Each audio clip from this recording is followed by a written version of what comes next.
anak ng kamatis.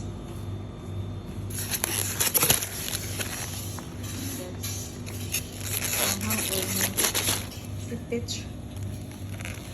Peachy. Si Joey. Wow.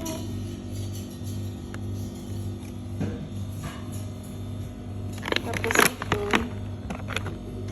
Ano nga yung pangalan nito?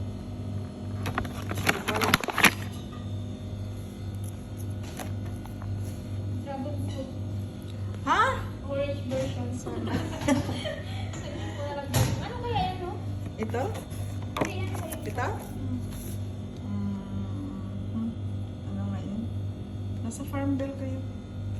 Guys, nakilala ko yung mga prutas nang dahil sa Farmville ko. Kaya yung mga watermelon dito, guys, sobrang laki.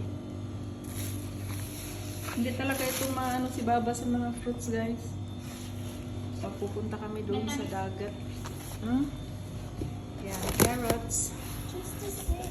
Tomato, yan, dami naming dala, guys. Doon na naman siguro ako ngayon uupo sa likod ng pick-up. Magpapainit.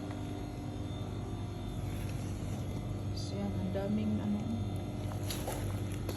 cucumber at saka marami pang iba. Lebanese lang daw. Saka natin.